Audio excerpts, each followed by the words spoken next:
Friends, आज हम लोग क्लास 10th के पॉलिटिकल साइंस के मोस्ट 5 सब्जेक्टिव क्वेश्चंस करेंगे। तो लेट्स स्टार्ट। पहला क्वेश्चन है, लोकतंत्र से आप क्या समझते हैं? लोकतंत्र से आप क्या समझते हैं? तो फर्स्ट क्वेश्चन है, लोकतंत्र क्या है? तो देखिए, लोकतंत्र का शाब्दिक अर्थ होता है जनता का शासन।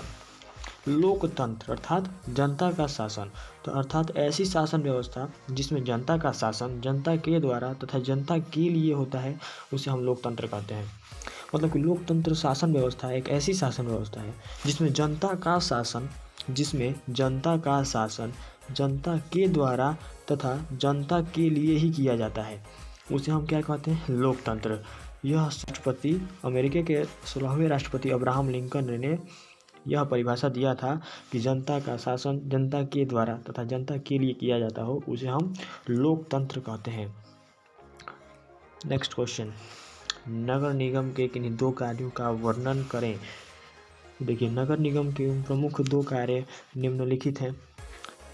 पहला है नगर क्षेत्र में शौचालय, पेशाब खाना, नलियों का निर्माण करना एवं उसकी सफाई का प्रबंधन करना नगर निगम के प्रमुख कार्य हैं।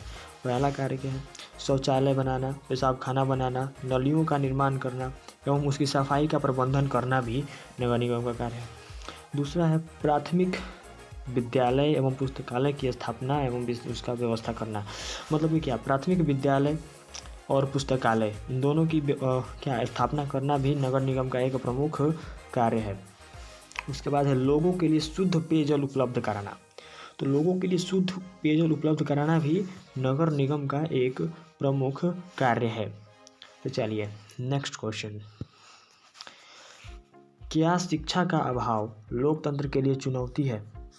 देखिए, लोकतंत्र हमने पढ़ा कि जनता का शासन जनता के लिए तथा जनता के लिए किया जाता है, तो वही पूछ रहा है क्या शिक्षा का अभाव, यदि शिक्षा का अभाव है तो क्या यह लोकतंत्र के लिए चुनौती है?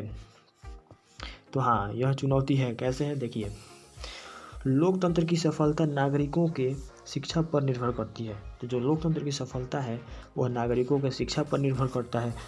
एक शिक्षित व्यक्ति ही अपने मताधिकार का सदुपयोग करता है। मतलब एक शिक्षित व्यक्ति ही अपने जो मताधिकार है उसका सदुपयोग करता है और अच्छे प्रतिनिधि का चयन करता है, जिससे अच्छे सरकार का गठन होता है। इससे जनता का कल्याण, जब अच्छा सरकार का गठन होगा तो उससे जनता का कल्याणकारी कार्य करेगा, इससे जनता का विकास, देश का विकास होगा, जनता का कल्याण होगा।